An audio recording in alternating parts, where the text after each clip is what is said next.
बिस्मिल्लाहिर्रहमानिर्रहीम। अस्सलामुअलैकुम नाजरीन, मैं हूं आपका मेज़बान Fawad Munir Mughal, advocate high court. नाजरीन, आज हमारे स्टूडियो में हमारे मेहमान मौजूद हैं सैयद जुल्फ़कार हुसैन साहब, director drug advisory training hub. नाजरीन, डॉक्टर जुल्फ़कार साहब किसी तारुफ के मोहताज नहीं। आप नौजवान नस्ल को नशे से बचाने के लिए बहुत ज़्यादा काम कर रहे हैं। नाजरीन, आज हमारे प्रोग्राम का मौजू भी यही है कि नौजवान नस्ल में बढ़ता हुआ नशे का रुझान। तो डॉक्टर साहब, आपको प्रोग्राम में बहुत बहुत खुशामदीद कहते हैं। आज आप बहुत शुक्रिया। मैं समझता हूँ कि आपकी आमद एक इसलिए बाइस बरकत और बाइस खैर होगी क्योंकि नौजवान नस्ल के ऊपर आप काम कर रहे हैं जो बड़ी तेज़ी के साथ जो है नशे की तरफ राग़िब हो रही है। तो डॉक्टर साहब, मैं आज चाहूँगा कि हम अपने व्यूअर्स को अपनी गुफ्तगू का आगाज़ करने से पहले एक छोटी सी रिपोर्ट है पंजाब पुलिस की, मैं चाहूँगा कि व्यूअर्स को मैं वो भी पढ़ के सुना दूँ, फिर हम अपनी गुफ्तगू का आगाज़ करेंगे। डॉक्टर साहब, ये एक रिपोर्ट है पंजाब पुलिस की। रवां साल मुंशियात फरोशों के 84,195 ठिकानों पर छापे। 84,195 ठिकानों पर छापे। 46,810 मुलज़मान गिरफ्तार हुए। 46,407 मुकदमात दर्ज हुए। मुलज़मान के कब्जे से 33,382 किलोग्राम चर्स, 791 ग्राम हीरोइन, 1550 किलोग्राम फ्यून, 365 किलोग्राम आइस, 7,68,000 लीटर से ज़ायद शराब बरामद हुई। डॉक्टर साहब, हम अपने पिछले प्रोग्रामों में भी इस बात पे आपसे सवाल कर चुके हैं और आपने उसके बारे में बताया कि ये एक अलार्मिंग पोजीशन है। इस वक्त नशा इस तरह बिक रहा है कि शायद जैसे छोटे बच्चे बाजार में बिस्किट या चीज़ लेने दुकान पे जाते हैं। तो ये अलार्मिंग पोजीशन जो है ये पंजाब पुलिस की 9 अक्टूबर की रिपोर्ट है जो कि बाकायदा पंजाब पुलिस ने अपनी वेबसाइट पर भी लगाई हुई है। तो डॉक्टर साहब, ये तो दिन ब दिन इसमें इजाफा होता जा रहा है, तो हम कैसे इसको कंट्रोल करेंगे? ये तो एक सूबे के ऊपर अभी 84,000 जगहों पे छापे मारे गए हैं। ये भी वो जगह अभी जो उनके सामने आई हैं। मेरा ख्याल है कि इसको ज़रब 3 कर लें तो अभी इतनी जगह जो हैं वो बाकी होंगी जहाँ पे शराब और नशा और नौजवान नस्ल को तबाह करने का सामान तैयार किया जाता है। तो डॉक्टर साहब, इसको कैसे कंट्रोल करें? फवाद साहब, मैं कई बार ये बात दोहरा चुका हूँ कि आने वाले जो साल हैं हमारे लिए बड़े क्रिटिकल हैं, मुश्किल हमारे लिए चैलेंजेबल होंगे। अभी जो इतनी बड़ी तादाद जेलों के अंदर गई है और जेलों की पॉपुलेशन आप देख लें, लाहौर पंजाब की तकरीबन 38 से ज़ायद सेंट्रल जेल है, डिस्ट्रिक्ट जेल, उसके बाद फिर सब जेल है। तो वहाँ पॉपुलेशन का, क्योंकि मेरी कोऑर्डिनेशन, मेरा राब्ता जेल खाना जात के डिपार्टमेंट के साथ भी रहता है। ख्याल है कि जेलों में भी ओवर क्राउडेड हो गया ना। मैं वही तो आपको कहने लगा कि ओवर क्राउडेड हो गया, बहुत सा मसला। हमें ना बहुत से चैलेंजेस हैं। एक तो चैलेंजेस जिस तरह मैंने पहले कहा कि हमें मुस्तकबिल में ये बहुत बड़ा थ्रेट है और आने वाले साल क्रिटिकल हैं। अगर इसको कंट्रोल ना किया अगर आप अरेस्ट करते हैं बहुत से लोगों को, जेलों की पॉपुलेशन में इजाफा होगा। उसके साथ साथ फिर ये है कि आपका जो माहौल है, एटमॉस्फेयर है, हमारे मुल्क में बदकिस्मती ये है कि जब सियासी हालात ख़राब हो, हमारे मुल्क में ड्रग का बड़ा रिलेटेड साथ होता है। जब मुल्क के सियासी हालात ख़राब हो, माशी हालात ख़राब हो, ड्रग की सप्लाई और डिमांड में इजाफा होता है। ये एक नेचुरली फिनोमेना है, इसमें कोई ढकी छुपी बात नहीं है। जब लॉ इन्फोर्समेंट एजेंसी उन सियासी हालात को कंट्रोल करने के लिए, जुलूसों को कंट्रोल करने के लिए, जलसों को कंट्रोल करने के लिए और जो इवेंट आते हैं, जब उनकी मूवमेंट उधर होती है, तो जो सेलर हैं, जो एक जगह से दूसरी जगह मूवमेंट होती है, वो बड़ी आसानी के साथ होती है, क्योंकि सारी जो लॉ इन्फोर्समेंट एजेंसीज हैं उनकी तवज्जो सियासी जलसों जुलूसों पे है। हम कह सकते हैं कि हमारा इस ड्रग्स का जो इशू है, इसका गहरा ताल्लुक है हमारी सियासत के साथ, पॉलिटिकल डिस्टेबलाइजेशन जो है, और स्टेबिलिटी चाहिए, इकोनॉमी जो है, इकोनॉमी भी स्टेबल हो और पॉलिटिकली भी हम जब इकोनॉमी स्टेबल नहीं होगी, हालात खराब होंगे, महंगाई होगी, बेरोजगारी होगी, जॉब नहीं मिलेगी, अफरा तफरी का एक आलम होगा, तो लोग ना फरार चाहते हैं। हमारे यहाँ बदकिस्मती ये है कि हमने शुरू ही से स्किल डेवलपमेंट की तरफ तवज्जो नहीं दी। हमारे नौजवानों को ये नहीं सिखाया गया कि पढ़ाई के साथ आप अभी कुछ ना कुछ थोड़ा सा हम देखते हैं जो कि मूवमेंट सामने आती हैं, लेकिन लोग आसानी के साथ पैसा भी कमाना चाहते हैं, अमीर भी होना चाहते हैं दूसरों को देख के, और उसकी वजह से ये है कि जब उनको कुछ चीज़ नहीं मिलती तो फिर फरार चाहते हैं। फरार से मुराद ये नहीं है कि आप जिंदगी से अलग हो जाए। वो कहते हैं वक्ती तौर पे हमने कोई किसी चीज़ का नशा कर लिया, चाहे फार्मास्यूटिकल ड्रग्स का कर लिया, चाहे हमने, यानी कि अगर कोई शख्स जो है वो कारोबार में नाकाम हो जाता है, जो उसने अपना टारगेट रखा होता है कि मैं वो अचीव करना है, वो नहीं कर सकता, तो वो फिर अपने आप को मुआशरे से और अपने ख़ानदान से समझता है कि मैं इनको क्या मुंह दिखाऊंगा। मेरे पास एडिक्शन में एक बड़ी इंपॉर्टेंट चीज़ है कि आप स्ट्रेस में हैं, खुशी और गमी, ये दो ऐसी क्या कहते हैं इवेंट हैं, खुशी और गमी के, जहां एक ड्रग एडिक्ट या जिंदगी से जो फरार की तरफ जाना चाहता है, भागना चाहता है, मतलब वो ज्यादा नहीं कर सकता, फेस चैलेंज को ड्रग की तरफ आता है, बिल्कुल आता है, राह फरार इख्तियार करता है। चाहे वो तो है ना सुसाइड है, नहीं सुसाइडर ये भी 50% तो सुसाइड है ये। सर नहीं देखिए फासब, सुसाइडर तो only just with in 1 to 5 खाए और खत्म हो गया, बिल्कुल जिंदगी लड़क के मरता है। ये वो चीज है जो सिसक के ना सिर्फ अपने आप को अजियत तकलीफ, घर वालों को तकलीफ, रिश्तेदारों को, मोहल्लेदारों को, एक ड्रग एडिक्ट 3 खानदानों को बराह रास्त मुतासर करता है। उसका अपना खानदान शादीशुदा है, उसके वालिदैन का और उसके इनलाज का। हर खानदान की औस एवरेज जो आप ले पाकिस्तान में 4 से 5 अफराद, यानी एक ड्रग एडिक्ट पाकिस्तान में 12 से 15 अफराद को मुतासर कर रहा है। यानी कि वो उसके साथ अपने लोगों को मजीद अटैच कर रहा है, नहीं मुतासर परेशानियां दे रहा है, अच्छा परेशानी दे रहा है, मुश्किल, अच्छा ठीक हो गया, यानी कि हालात में उसके साथ जो उसके इमीडिएट रिलेशंस अटैच्ड हैं, उसके पेरेंट्स हैं, भाई हैं, वो साथ परेशान है कि ये नशे पे लग गया है। क्योंकि एक एडिक्ट की जो पंजाबी कहते हैं सर परछाइयां, यानी साया जो होता है ना, वो उन पे पड़ता है। बिल्कुल एडिक्ट से ज्यादा वो ज्यादा परेशान होते हैं, यानी मार कुटाई, लड़ाई झगड़ा, सुबह उठे लड़ाई, रात को सोने के टाइम लड़ाई। एडिक्ट की सिर्फ और सिर्फ एक विश और ख्वाहिश होती है, वो ये होती है कि मुझे पैसे मिले नशे के लिए, चाहे मैं घर की कोई ना कोई चीज बेच दूं, मैं इस्त्री बेच दूं, प्रेशर कुकर बेच दूं, फ्रिज बेच दूं, टीवी सकरी, कोई भी चीज, मोबाइल स्नैचिंग बहुत ज्यादा घर के अंदर।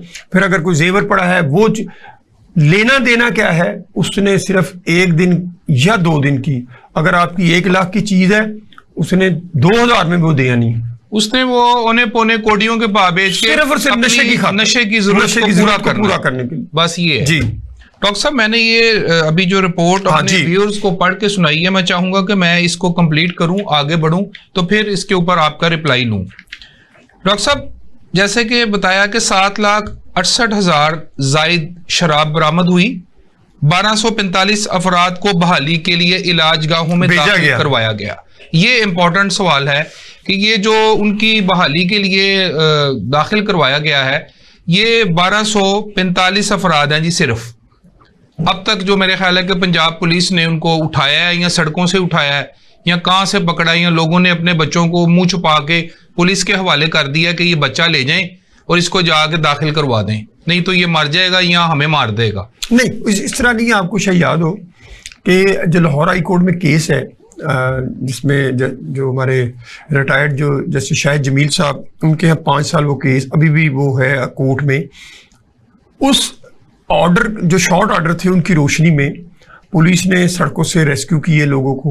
हम भी उस कमेटी का तो ज्यादा जो डॉक्टर साहब लोग हैं, ये पुलिस ने वो सड़कों से रेस्क्यू किए गए हैं। ये जब हम गुजरते हैं तो वो फुटपाथ पर पड़े होते हैं। घर वाला तो आपको कोई नहीं ना ले देगा कि पुलिस को देगी मेरा बच्चा। हाँ, ये कभी पहले जरूर होता था, आज से 15 साल 20 साल पहले की बात है कि घर वाले खुद थाने जाके पुलिस के साथ कुछ ना कुछ करके और अपने बच्चे को जेल भिजवा देते थे, सिर्फ इस नीयत के साथ कि डर खौफ उसमें पैदा हो जाए, डर खौफ कि जेल में बच जाए, जेल में ड्रग उसे एडिक्शन नहीं, ड्रग नहीं मिलेगी, लेकिन वो छोड़ देगा और बच जाएगा। लेकिन उसके बरक्स चीजें सारी हैं कि जेल में ड्रग्स नहीं मिलेगी, वो बच्चा छोड़ देगा, लेकिन उसके बरक्स वो सारी चीजें सामने आई हैं।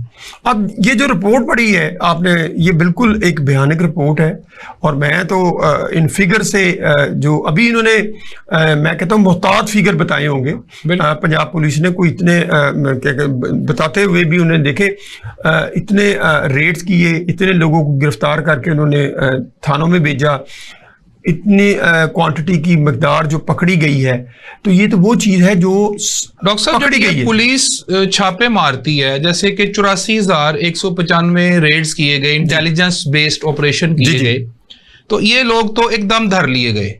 मतलब इंटेलिजेंस पहले उन्होंने की, उनकी रैकी की कि यहाँ पे अड्डा है, यहाँ पे अड्डा है, यहाँ पे अड्डा है, और वो तो पकड़े गए। उनके पकड़ने के बाद जिन लोगों को ये पता चल गया कि ये छापे पड़ने शुरू हो गए हैं, वो तो एकदम अपनी इस ड्रग्स को, शराब को डंप कर देते हैं और वेट करते हैं। जैसे कि अभी आपने बताया कि जब पॉलिटिकल डिस्टेबलाइजेशन होती है तो वो फिर वो मौके का फायदा उठा के जो ड्रग को सप्लाई करते हैं या एक जगह से दूसरी जगह पहुंचाते हैं, क्योंकि लॉ एनफोर्समेंट एजेंसीज की तवज्जो वो दूसरे कामों पे लगी है, और एक्स्ट्रा पुलिस को कॉल कर लिया जाता है, रेंजर्स को कॉल कर लिया जाता है, और उधर से जो हमारे दुश्मन अनासिर हैं, किसी भी किस्म के जो दुश्मन है, ये भी एक दुश्मन है ना, मुंशियात भी जो है, तो ये हमारा इंटरनल दुश्मन है जो हमें अंदर से खोखला कर रहा है, तो वो लोग जो है अपने काम करते हैं। इसके साथ डॉक्टर साहब आईजी पंजाब डॉक्टर उस्मान अनवर साहब ने खसूसी तौर पर हिदायत जारी की है कि मुंशियात डीलर्स स्मगलर्स के खिलाफ इंटेलिजेंस बेस्ड ऑपरेशन को तेज करने की हिदायत जारी की है। तो डॉक्टर साहब मैं ये पूछना चाहता हूं कि पंजाब पुलिस के ऊपर भी एक सवालिया निशान है।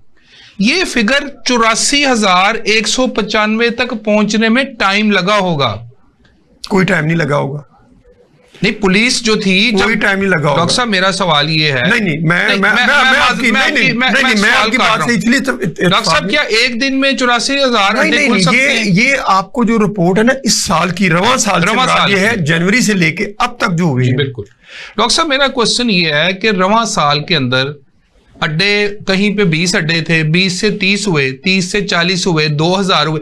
जब उन लोगों ने स्मगलर्स ने, सप्लायर्स ने ये देखा कि हमें रोका नहीं जा रहा, उस इलाके में जो थाना है, थाने की हर जगह पे एसएचओ तैनात है ना, थाने की हदूद होती है, उस हदूद के अंदर पुलिस के पास 25 किस्म के रजिस्टर होते हैं। मैं अभी वकील हूं, जी बिल्कुल ठीक है, पुलिस के टाउट होते हैं, पुलिस का भी इंटेलिजेंस बेस्ड निजाम होता है, उनको पता होता है ये बंदा बेल पे है, ये बंदा जमानत पे है, इस गली में चोर रहता है, इस गली में मुंशियात फरोश रहता है, ठीक है। और मेरा क्वेश्चन ये है कि ये जो फिगर हमारे सामने आ रही है 84,000 वाली, ये मेरा ख्याल है कि डॉक्टर साहब ये पुलिस के ऊपर क्वेश्चन मार्क है। ये फिगर ग्रेजुअली इंक्रीज की है और यहां तक ये ठिकाने पहुंच गए हैं। फासा मैं तो बार बार आपको ये बात रिपीट कर रहा हूं हर प्रोग्राम में, हर अपनी तकरीर लेक्चर में, कि आने वाले साल क्रिटिकल है हमारे लिए। आप क्या समझते हैं? ये फिगर आपने, पुलिस ने बड़ा अच्छा ये इनिशिएटिव लिया है और जो काम किया है, जो पंजाब की वजीर आला है उन्होंने भी जी मरियम नवाज साहबा को खुसूसी तौर पे, लेकिन एक और अदारे जाता है, एक और अदारे को भी जाएगा, एक और अदारे का जिक्र मैं बाद में करूं, नहीं एक और अदारे को भी जाएगा क्रेडिट, जिसका मैं जिक्र बाद। ठीक है सर, क्या इतने बड़े फिगर आज जो आपके सामने आए हैं, पुलिस ने अच्छा काम किया और पुलिस कर भी रही है, क्योंकि अब थोड़ा सा पुलिस के अंदर भी ये रियलाइजेशन हुई है अपने कमांडर के जरिए। कमांडर साहब जारी बात हाई लेवल की मीटिंग में जाते हैं, वहां से इंस्ट्रक्शन लेके, लेकिन ये क्रेडिट जाता है हमारे आईजी साहब को भी, जो बार बार पीछे से फोर्स कर रहे हैं। और क्या आप ये बताएं, इतने बड़े तभी फोर्स इस मुल्क में करेंगे जब उनको पीछे से कोई इतने बड़े करेगा, फिर वो फोर्स करेंगे। फासा मेरा सवाल ये है आप ही से, इतने बड़े फिगर के बावजूद क्या आप ड्रग खत्म हुई है?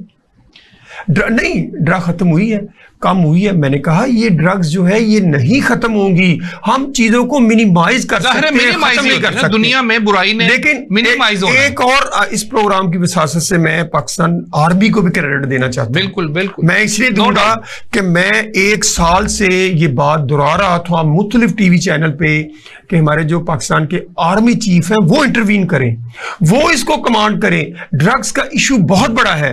एक तो हमारा एंटी नारकोटिक्स फोर्स है जो हमारी एक अच्छी ऑर्गेनाइजेशन है जिसने इंटरनल एक्सटर्नल लेवल पे बहुत सा काम किया है मनो टनों के हिसाब से। लेकिन अभी एक और जो चीज सामने आई है वो ये है कि पहली बार जी आप और मैं दोनों एक केस में है ना, 5 साल से 6 साल से ड्रग्स के जी ड्रग केस में कितनी इंस्टेंट शॉर्ट ऑर्डर की है कोर्ट ने, हाई कोर्ट ने, Lahore honourable Lahore high court ने, जो हमारे लॉर्डशिप थे उन्होंने क्या उसमें अमल हुआ? बिल्कुल सर, ये अभी पंजाब में आप देखेंगे एक नई फोर्स बन रही है, बन चुकी है, जिसके सरबराह ड्रग्स के लिए बन रही है, ड्रग्स के लिए जो स्ट्रीट लेवल पे एक डॉक्टर साहब पहले भी है, एक एएनएफ की है, वो फेडरल लेवल की है, फोर्स है, वो एंटी नारकोटिक्स फोर्स, ये भी ड्रग्स पे ही काम करेगी। इसके भी जो कमांडर हैं वो भी एक ऑन ड्यूटी ब्रिगेडियर हैं, ये बहुत अच्छी बात है, जिसमें मेजर, कर्नल और दूसरे दारों के लोग शामिल हैं। ये भी आप मैं समझता हूं डॉक्टर साहब, ये आपने बहुत बड़ी बात बताई है कि एक फोर्स जो है स्पेशल फोर्स और बनाई जा रही है जो कि मेरा ख्याल है अच्छा नोटिफाइड हो गया है सर, उसका ऐलान होने वाला है, कानून का मसवदा तैयार हो चुका है, अपॉइंटमेंट हो चुकी है, कपल ऑफ वीक्स में ये प्रॉपर अपनी शक्ल मुझे इतना पता है 20 और 25 के दरमियान इसको हाईलाइट किया जाएगा। और ये एक बहुत बड़ा इनिशिएटिव है, और जिन लोगों ने इसको स्टार्ट किया है, लिया है, मैं उनको आपके प्रोग्राम की विसात से मुबारकबाद देता हूं। मैं भी मुबारकबाद देता हूं। उसमें चाहे पाकिस्तान आर्मी के हो या हमारी पंजाब गवर्नमेंट हो, जिन्होंने भी नई नस्ल को बचाना है इस मुल्क के, क्योंकि आने वाले मुस्तकबिल में उन्होंने बागडोर संभालनी है। डॉक्टर साहब, पाकिस्तान आर्मी, एएनएफ और पुलिस जो फोर्स अभी आपने बताया ना कि पाकिस्तान आर्मी ने बनवाई है नई फोर्स, तो मैं समझता हूँ ये तीनों इदारे मिलके इसके ऊपर काम करेंगे तो हम अपनी यूथ को इस लानत से बचा सकेंगे। अगर आगे फ्यूचर में देखेंगे ना, बहुत काम होगा इसमें बहुत काम। लेकिन हमारे पास चैलेंजेस भी बहुत फेस करना पड़ेगा। हमारे व्यूअर्स को एक बात और बताएं कि पेरेंट्स को आप क्या हिदायत करते हैं, क्या तरीकाकार बताते हैं कि वो अपने बच्चों पर नजर कैसे रख सकें, उनमें कौन से सिम्टम्स देखें। अगर बच्चा किसी नशे की फर्स्ट स्टेज पे है और वो घर से छुपा रहा है और उसके पेरेंट्स का एतमाद भी उस पर कायम है, अभी माँ बाप को ये चीज पता नहीं लगी कि ये बच्चा नशे की तरफ जा रहा है आहिस्ता आहिस्ता, तो पेरेंट्स को क्या करना चाहिए? वो किस तरह अपने बच्चे पे नजर रखें कि उन्हें ये जल्द पता चल जाए कि जो मेरा बेटा है, जो आदात हैं मेडिकली, क्या डॉक्टर साहब उसमें जब कोई बच्चा इनिशियल स्टेज पे होता है, आइस का नशा करने लगता है, जो सबसे खतरनाक है, अगर किसी ने ड्रिंक किया होगा वो तो छुपा नहीं सकेगा, वो तो अगर ज्यादा ड्रिंक किया है तो वो झूलने लग जाएगा, गिर जाएगा या बहकी बहकी बातें करेगा। तो डॉक्टर साहब, ये जो आइस का नशा है ये इस वक्त बाआसानी मिल भी रहा है, बिस्किट की तरह, जैसे बच्चे गोली टॉफी चिप्स खरीदते हैं, और इसका जल्दी से घर वालों को पता भी नहीं लगता कि मेरा जो बेटा है या बेटी है, बेटी भी अब मैं लफ्ज शामिल कर रहा हूं, जो हालात और रिपोर्ट्स हमारे सामने आ चुकी हैं, अब लोगों की जो बेटियां हैं वो भी महफूज नहीं है बिल्कुल। बल्कि मेरे ख्याल में आपने पिछले प्रोग्राम में ही बताया था डॉक्टर साहब कि वो ज्यादा इस तरफ लग रही हैं, हॉस्टल्स की बच्चियां, कॉलेज की बच्चियां, यूनिवर्सिटी की बच्चियां। तो सिम्टम्स डॉक्टर साहब, इनिशियल स्टेज पेरेंट्स को आप क्या सिम्टम बताएंगे कि हम बच्चे को पकड़ लें? फौज साहब, मैं पेरेंट्स को 2-3 चीजें उनके नोटिस में लाना चाहता हूं। मैं जो अक्सर कहता हूं कि आप ये देखें कि नाजरीन, हमारे साथ डॉक्टर सैयद जुल्फकार हुसैन साहब मौजूद हैं, director drug advisory training hub. इनसे गुफ्तगू का सिलसिला जारी है। एक ब्रेक के बाद यहीं से अपनी गुफ्तगू का आगाज करेंगे। अस्सलामु अलैकुम वरहमतुल्लाहि वबरकातुहू। वेलकम बैक नाजरीन। ब्रेक से पहले हम आज के मेहमान सैयद जुल्फकार हुसैन साहब से पूछ रहे थे कि अगर एक नौजवान बच्चा ड्रग का एडिक्ट हो जाता है, आइस का नशा करने लग जाता है, तो अगर वो नशा पहली स्टेज पर है, अगर बच्चे ने अभी उस नशे को करना शुरू किया है, तो उसकी पेरेंट्स जो हैं वो किस कौन से जो अलामात हैं उनसे ये अंदाजा लगा सकते हैं कि मेरा जो बच्चा है वो नशे का आदी हो रहा है? तो डॉक्टर साहब आप पेरेंट्स को ये बात जरूर बताएं ताकि पेरेंट्स को भी अवेयर होना बहुत जरूरी है। बात तो घर से शुरू होनी है ना। जी जी बिल्कुल ठीक। आपने स्कूल से भी किधर आना है, घर, यूनिवर्सिटी से भी किधर आना है, घर, हॉस्टल से भी छुट्टियों पे किधर जाना है, घर। तो घर वाले जो हैं वो सबसे बड़े टीचर हैं। तो आप क्या पैगाम देना चाहते हैं? और डॉक्टर साहब आपको एज अ 30 साल आपको ड्रग पे काम करते हो गए, आप कुछ सिम्टम्स बताएं पेरेंट्स को कि वो बच्चे को जो है पहचान सकें कि मेरा बच्चा ड्रग का एडिक्ट हो रहा है। फर्स्ट साहब बड़ा इंपॉर्टेंट क्वेश्चन है। इसमें ये देखने वाली चीज़ है पेरेंट्स के लिए कि मेरा बच्चा उसके दोस्त कौन से हैं। पेरेंट्स को चाहिए कि अपने बच्चे को ये एड्रेस करें, उसकी काउंसलिंग करें कि ज़्यादा से ज़्यादा 3 और कम से कम 2 दोस्त का इंतखाब करें और वो दोस्त भी अच्छे हों जिसकी इंफॉर्मेशन उनकी इंफॉर्मेशन अपने इस वालद के साथ इस फैमिली के पास हो और इस बच्चे की इंफॉर्मेशन दूसरी फैमिली के पास हो ताकि पता चले कि इनके फैमिली की बैकग्राउंड क्या है। दूसरे नंबर पे आप देखें कि आपका बच्चा उसके अंदर जो मुख्तलिफ तब्दीलियाँ आ रही हैं फिजिकली मेंटली, यानी वो घर में अक्सर लड़ाई झगड़ा करता है, पहले लड़ता नहीं था, हार्श हो जाता है, गुस्सा आता है, स्लीपिंग मूड डिस्टर्ब है उसका, यानी उसको नींद आती थी। पहली सिम्टम डॉक्टर साहब ये है कि जब वो ड्रग का आदी होना शुरू हो जाएगा, आइस का स्पेशली हम बात कर रहे हैं, जो आइस है छोटी सी, कि वो आपने बताया कि वो लेकिन हर बच्चा डायरेक्ट आइस पे नहीं जाता। आइस हम आइस पे बात कर रहे हैं ना। नहीं अच्छा। हम पेरेंट्स को ये रियलाइजेशन करवाना चाहते हैं कि आपका बच्चा सिगरेट का इस्तेमाल कर रहा है, आपका बच्चा जो निकोटीन पैचेस इस्तेमाल कर रहा है, आपका बच्चा मुंह में नस्वार ले रहा है, तो आपका बच्चा मुंह में नस्वार रखता है, आपका बच्चा इंजेक्शन लगाता है, तब चर्च पी रहा है, आपका किसी भी किस्म का वो नशा कर रहा है। जी जी आप लेकिन उसमें तब्दीलियां होंगी, लेकिन जो फिजिकली चेंजेस उसमें नमूदार होना शुरू हो जाएंगे। जो आइस है ये तो हार्ड ड्रग्स में आ जाता है ना, एंड पे आ जाता है। अब वो फिजिकली तब्दीलियां क्या है, बच्चा घर में लड़ाई झगड़ा करता है, किस लिए करता है, मार कुटाई करता है, पैसों के लिए, मुझे पैसों के लिए नशा मिले। आप देखें उसका स्लीपिंग जो मूड है वो डिस्टर्ब हो चुका है, उसका खराब सिस्टम। नशा करने के बाद वो 30 घंटे जागता है और उसके बाद ये होता है उसके अपना ड्रेस चेंज नहीं करता, नहाता नहीं है, टाइम पे स्कूल जाता था, कॉलेज जाता था, यूनिवर्सिटी, अब वो टाइम पे नहीं जाता, देर से उठता है, रात को जागता है, टेलीफोन पे लंबी लंबी बातें करता है, अगर किसी दोस्त का टेलीफोन आ जाता है जल्दी से घर से चला जाता है बाहर, सुबह वापस आता है, घर वाले अगर पूछते हैं तो आर्गू करता है, उन पर प्रेशर डालता है। वालदा जारी बात, वालिद और वालदा कितनी देर इस बच्चे की, ये वो मेजर अलामत। बाज़ का पेरेंट्स ये जो डॉक्टर साहब आपने अलामत सारी बताई हैं इनको इग्नोर भी कर रहे होते हैं, खराब हो गई है इसलिए कर रहे। नहीं मतलब वो उनका माइंड शायद इतना कॉन्फिडेंस होता है अपने बच्चे पे कि मेरा बेटा ऐसे नहीं कर सकता। माँ जो है ना, माँ वो पहचान लेती है, माँ से कुछ नहीं छुप सकता। माँ बच्चे की सांस उसकी स्मेल से पहचानती है, जब वो सो डालती है ना अपनी बाहों में लेती है तो सर उसकी सांस है मेरे बच्चे और बच्ची का क्या हो। लेकिन ये बड़ी इंपॉर्टेंट चीज जो आपने कही कि वो शायद इग्नोर इसलिए करते हैं कि उन पे एक लेबल, उसे हम कहते हैं स्टिग्मा टाइप, यानी उन पे वो जो लेबल लगना है ना, जी आपका बच्चा नशा करता है, वो कहते हैं यार हम नेबर में बदनाम ना हो, रिश्तेदारों में बदनाम ना हो, मोहल्ले में बदनामी ना। सर पेरेंट्स को ये पता चल गया, पेरेंट्स को पता होता है सर, होता है, मगर वो छुपाना शुरू कर देते हैं, इससे ज्यादा उनके बच्चे का नुकसान हो जाता है, उसका ट्रीटमेंट नहीं करवाते। जी जी, और खुद कोशिश करते रहते हैं कि तू बाज आ जा, हट जा, छड़ दे, मर जाएगा। लेकिन घरों में जो बातें होती हैं बच्चा उल्टा उन पे प्रेशराइज करता है, वो झगड़ा ही हो गया ना, वो पेरेंट्स रोक रहा है और बच्चा आगे से बाप से बदतमीजी करना शुरू हो गया कि उसको पैसे नहीं मिल रहे, उसका नशा नहीं पूरा हो रहा, तो जाहिर है वो बदतमीजी करेगा। यानी कि सर आप ये कहते हैं कि अगर आप अपने बच्चे को पकड़ लें, पहचान लें, स्मेल कर लें कि आपका बच्चा नशे की तरफ रागिब हो चुका है, उस नशा करने लग गया है, यही कहेंगे ना? जी जी बिल्कुल। तो आप इस बात को छुपाने की बजाय उसके इलाज की तरफ लेके जाएं। आप अपने अंदर वो जो साइकोलॉजिकली एक नफ्सियाती खौफ है अपनी इज्जत नफ्स का, उसको तो समझें कि फौरन कुर्बान कर दें और उसकी सेहत को देखते हुए जो है उसका सही ट्रीटमेंट करवाएं। आपके अजीजों का मोहल्ले के लोग बच्चे को जब देखते हैं ना किसी जगह पे, तो जब फिर आपको कहना शुरू करते हैं आपका बच्चा तो वो यार दूसरे बच्चों के साथ बैठ के नशा कर रहा है, सिगरेट पी रहा है, फिर आपके थोड़े से ना होशोबास थोड़े ज़रा कायम होते हैं। आप सोचते हैं नहीं यार अब तो ये सबको पता चल जाता है, लेकिन फिर भी रिएक्ट जो है ना वो बच्चा करता है हर मामले में।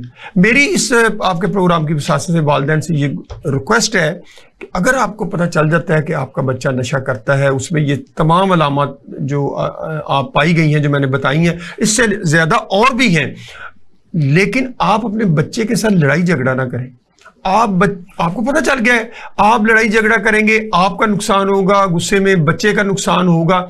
आप बच्चे को बड़ा पोलाइटली हिकमत अमली से काम लें, हिकमत अमली से काम करें, बच्चे की प्रॉपर काउंसलिंग करें आहिस्ता आहिस्ता। जिसकी बात मानता है बच्चा किसी ना किसी घर में किसी की बात मानता है, अनटिल कि जब तक वो कहीं हार्ड ड्रग की तरफ ना जाए। बहन की बात मानता है, वालदा की मानता है, बाप से डरता है, बच्चे के अंदर फिर भी थोड़ा डर खौफ रहता है। आप उसको कन्विंस करें वो, और उसके बाद अपने जीपी जो डॉक्टर है फर्स्ट उसके पास, नहीं तो जो ड्रग एडिक्शन सेंटर बने, रिहेबिलिटेशन सेंटर, वहां लेके जाएं। हो गया डॉक्टर साहब, मैं अपनी पुलिस, पंजाब पुलिस की 9 अक्टूबर वाली जो रिपोर्ट है इस पे ही आगे बढ़ूंगा और आपसे पूछूंगा। मैं ये पढ़ भी देता हूं और अपने व्यूअर्स को बता भी देता हूं। मॉडर्न ड्रग्स की खरीदो फरोख्त, ऑनलाइन सप्लाई और इसके इस्तेमाल के खिलाफ तालीमी इदारों और हॉस्टल्स के गिरदोनवाह में रोजाना की बुनियाद पर सर्च व कॉम्बिंग ऑपरेशन किए जाएंगे। आईजी पंजाब। डॉक्टर साहब, ये ऑनलाइन भी नशा मिलना शुरू हो गया है? बिल्कुल ऑनलाइन हमारे इधर पंजाब में आज का मिल रहा है। ये 2-4-5 साल से जब से व्हाट्सएप बने हैं, इनके अलग ग्रुप है व्हाट्सएप के, और वो उसके क्या ये नशे के नाम से ग्रुप बने हुए हैं या कोई फेक आईडी लगा के कपड़ा बेच रहा है उसने वो आईडी बना दी? नहीं, लेकिन आप आपका असेसमेंट उस ग्रुप में है, उसका उसी का ग्रुप में असेस होगा जो उसका मेंबर होगा। और ये तो साइबर लॉ यहाँ पे डॉक्टर साहब मौजूद है, उसके ऊपर फिर कार्रवाई होनी चाहिए फौरी तौर के ऊपर। आईजी साहब का अभी ये 9 अक्टूबर को कह रहे हैं। साइबर लॉ ये तो नहीं कहता ना हर सड़क पे जाने वाले का मोबाइल चेक किया जाए, हर जो रोड पे जा रहा है, हर जो तालीमी इदारे का बच्चा है उसका मोबाइल चेक करके, ये तो आप अनारकी फैल जाएगी ना। क्योंकि ये देखें, ये सारी चीजें आपने जो पहले जिक्र किया ना, इंटेलिजेंस बेस होती है, आर्टिफिशियल इंटेलिजेंस या दूसरी इंटेलिजेंस, उनके जरिए आप इन चीजों को कूप करने की कोशिश करते हैं। और ये जो देखें उसमें जो एक बंदा अगर पकड़ा जाता है, पुलिस अरेस्ट करती है या एंटी नारकोटिक्स फोर्स पकड़ती है, उसके मोबाइल का डाटा जब कलेक्ट करती है तो डाटे में जारी बात जब ग्रुप मिलता है तो फिर उनको भी जो ग्रुप में शामिल लोग हैं, किसी ने कि वो बताता है कि ये मेरे बंदे हैं, ये मेरे बायर हैं, इनको मैं सेल करता हूँ। मैं उसकी एक मजे की आपको बात बताता हूँ कि मैं अक्सर घरों में काउंसलिंग के लिए जाता हूँ। लाहौर में एक बहुत बड़ी सोसाइटी थी, मैं वहाँ गया था काउंसलिंग के लिए, तो बच्चा मेरे साथ बैठा हुआ था, तो मैं उसकी डिस्कशन कर रहा था डिफरेंट इश्यूज पे। डॉक्टर साहब, आपकी बात काटूंगा और आपसे पूछना चाहूँगा, अगर आपको कोई फिगर याद हो, आपने बताया कि आप काउंसलिंग करते हैं, अब तक आपको माशाल्लाह 30 साल हो गए ड्रग्स पे आप काम कर रहे हैं, काउंसलिंग भी कर रहे हैं, तो आप कितने को बच्चों को अब तक आप जो है वो बचा सकें इस लानत से? क्योर किया आप 100%? फासा, वो पहले सवाल जो मैं बात कर रहा हूँ उसका, फासा मैंने अपनी इन गुनाहगार आंखों से सैकड़ों नहीं, हजारों को मरते देखा है,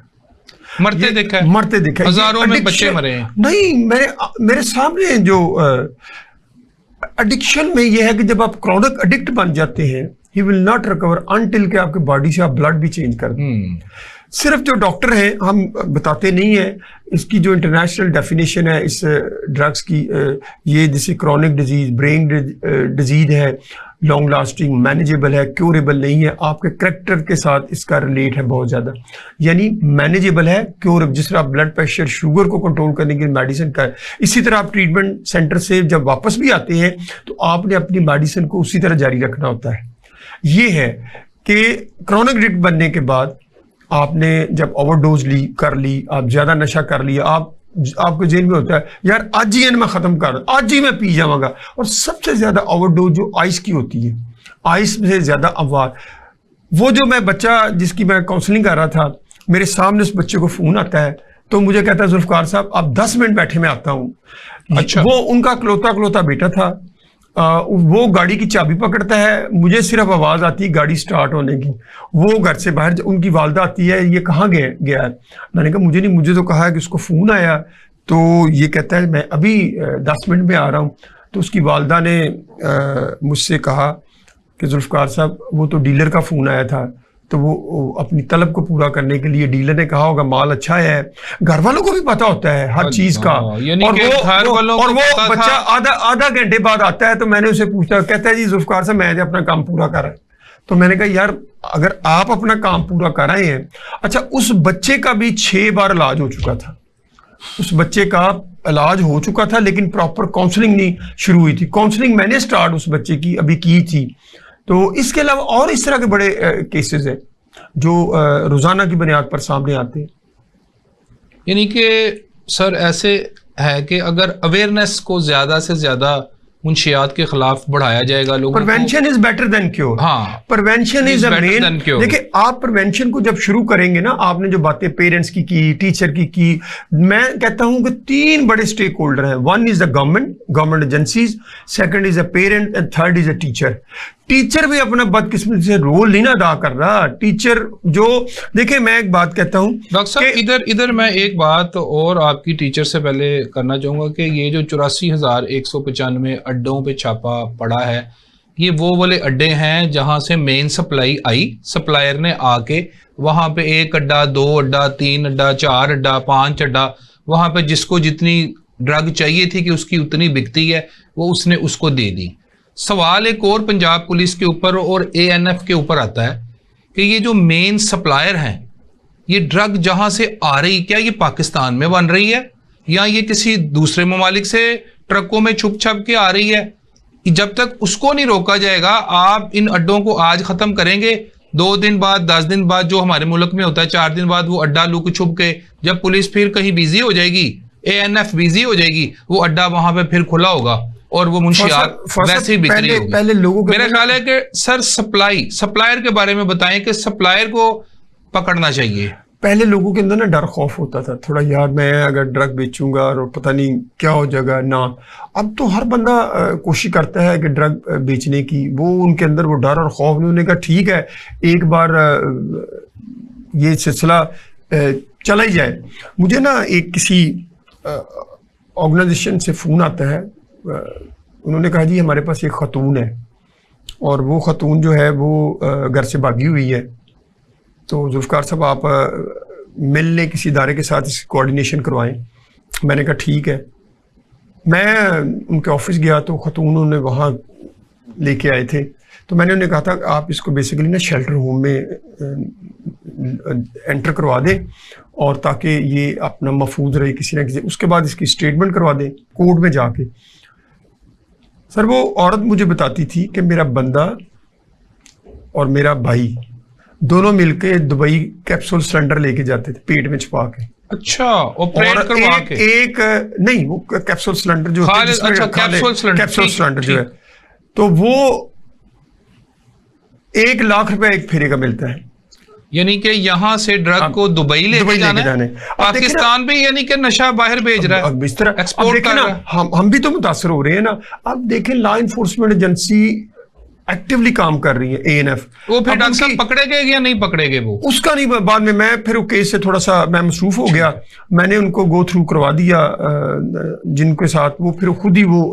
लेकिन सर कहने का मकसद ये है, देखें आप ना अपने इदारों को स्ट्रेंथन करें, अदारोों को मजीद मजबूत करें। देखें अदारे फ्रंट लाइन पे खेलते हैं ना, हम तो सेकंड लाइन में, या हम भी फ्रंट लाइन में, हम तो चीज़ों को हाईलाइट करते हैं ना, बताते हैं। मेरा ख्याल है इसकी जो सजा है उसको चेंज करके सजाए मौत कर देना चाहिए। नहीं, वो भी एक आप पे प्रेशर है। मैं वही बात कर रहा हूं, जब बात हाथ से निकल जाएगी पाकिस्तान फिर क्या होगा? पाकिस्तान दुनिया का वो वाहिद मुल्क है जिसने पहले सजाए मौत की, फिर हमने प्रेशर पड़ा हम पे, इंटरनेशनल लोगों ने, बाहर के ममालिक ने कहा हम आपको इंफॉर्मेशन शेयर नहीं करेंगे, आप पे पाबंदियां, आप इसको सजाए मौत न लंबा पीरियड कर दें सजा का। फिर एक गवर्नमेंट आई, फिर उसने जनाब उस सजा को बहाल कर दिया, फिर एक और गवर्नमेंट आई। अगर ये डर भी नहीं डालना सर, तो फिर किस तरह डर बच्चों में डाला जाए, किस तरह उनको कर्ज से बचाया जाए? अभी आपने जानलेवा जो एडिक्शन है, जो मुंशियात हैं, जो कि बआसानी मार्केट में अवेलेबल है, गली में, बाजार में, घर में, ऑनलाइन, फोन पे, दफ्तर में दोस्त कर रहा है। तो इस तरह तो फिर आने वाला वक्त बहुत ही भयानक है। अभी नहीं, अभी आपने देखा जो 9C के बहुत से पर्चे हुए हैं। अगर 9C पे तो बड़ी देर से पर्चे हो रहे हैं सर। लेकिन अभी जो 2022 में जो कानून में अमेंडमेंट की गई है बात चीजों पे, आप उस पर थोड़ी स्टडी करें ना। अभी जो पुलिस ने, देखे मैं भी अक्सर लॉ एनफोर्समेंट की मीटिंग में जाता हूँ, लेकिन मेरी फील्ड जो एज ए प्रिवेंशन की है और प्लानिंग की है और काउंसलिंग की है, तो मैं ज़्यादा इंटरफेयर चीज़ों पे नहीं करता, मैं बातों को बड़े गौर से सुनता हूँ। जो आप पहले 9C के जो बेचने वाले थे उनको इतनी पकड़ दकड़ नहीं करते थे। आपने हल्का पर्चा कर दिया, 9B का 9C का कर दिया, सॉरी 9A 9B का कर दिया ताकि उस, लेकिन अब जो आपने पकड़ के 9C के पर्चे किए हैं ना, जिनसे पकड़ा जो बड़े बड़े डीलर थे, अब वो देखे उनकी जमानत नहीं होगी और ना ही वो बाहर आ सकेंगे। सर मैं प्रोग्राम का वक्त भी कम है और मैं अब बढ़ूंगा अगले सवाल की तरफ कि तालीमी इदारों में भी सप्लाई बहुत तेज़ी से जारी व सारी है मुंशियात की। मैं हॉस्टल्स में आऊँगा, ख़ुसूसी तौर पे फ़ीमेल्स हॉस्टल। इनकी जो हालत है वो इतनी बुरी हो चुकी है कि पहले भी इसके ऊपर हम बात कर चुके हैं कि हॉस्टल जो है ना, उनमें ये ड्रग की सप्लाई की रोकथाम के लिए ख़ुसूसी इक़दाम करने की ज़रूरत है। तो सर ये इन हॉस्टल्स के ऊपर क्या जो है वो स्ट्रेटेजी बनाई जाए, किस तरह इस नशे को जो है वो, जो हमारी बहनें हैं जो कि घर से कोई BA करने के लिए आया, कोई MA करने के लिए आया, कोई डॉक्टर बनने के लिए आया, वो हॉस्टल में आके रहता है। एक बंदा गुजरांवाला में रहता है, वहाँ पे कॉलेज नहीं है, यूनिवर्सिटी नहीं है, वो बाप बूढ़ा है, मरने के करीब है, 80 साल उसकी उम्र है, वो बेटी को आके हॉस्टल में छोड़ जाता है। बाद में पता चलता है कि जो बच्ची है वो नशे पे लगी हुई है। हमने ये क्वेश्चन कोर्ट में कई बार उठाया है और उस पर थोड़ा सा होमवर्क भी होम ऑफिस ने किया है। 1122 के करीब हॉस्टल है मेल एंड फीमेल के पंजाब। 1122 हॉस्टल पंजाब में मेल एंड फीमेल दोनों। उनके लिए मेरी प्रेयर ये थी कि हॉस्टल के अंदर, चाहे वो यूनिवर्सिटी का हॉस्टल हो या यूनिवर्सिटी के बाहर जो प्राइवेट सेक्टर का हो, उस हॉस्टल में आने वाला कोई भी डिलीवरी, कोई भी ऐसी कंपनी जो ये होम डिलीवरी के तौर पे काम करते हैं, जैसे बच्चे फूड पांडा मंगा रहे हैं, खाना मंगा रहे हैं, वो रजिस्टर्ड होंगे उस अदारे के साथ। हॉस्टल रजिस्टर्ड होगा गवर्नमेंट के SOP के मुताबिक, और फिर वो कंपनी रजिस्टर्ड होगी उस हॉस्टल में, उस इंस्टीट्यूशन के साथ, बताएंगे जी ये हम प्रोडक्ट दे रहे हैं, ये हमारे जो हैं डिलीवरी करने वाले बॉयज हैं, तब आप जाके चीज़ों को बेहतर कर सकते हैं। अब देखें जो मर्जी मुंह उठाता है, नाम एक रख लेता है, लेकिन अगर आपने कॉफ़ी का ऑर्डर किया है, आपने पिज़्ज़ा का ऑर्डर किया है, आपने किसी चीज़ का भी ऑर्डर किया है, तो वो उसमें ड्रग लेके जाता है। इवन बहुत से केस ऐसे पकड़े गए हैं। ये जो आईपॉड ये नहीं हो रही कानों में लगाने वाले, मैं उसकी मिसाल देता हूँ। शहर से जो डिफेंस, बैरिया, वलेंशिया बड़ी सोसाइटी वहाँ जाते हैं डिलीवरी करने के लिए, उसमें वो वीट होती है। अच्छा, वो वीट पकड़ी गई है कई बार। अब सवाल सिर्फ ये देखें, एक बंदा, हम सारा काम ना अदारों या जिम्मेदारी गवर्नमेंट पे डाल देते हैं। मैं समझता हूँ कि हमें खुद भी सोचना चाहिए कि यार हम क्या कर रहे हैं। जिस तरह आपने पेरेंट्स का जिक्र किया, आपने वालिदैन का जिक्र किया, और मैं तो एक बात अक्सर कहता हूँ कि तालीमी अदारे का जो सरबराह है उसको इन्वॉल्व ना करें, आप तालीमी इदारे के मालिक को इन्वॉल्व करें।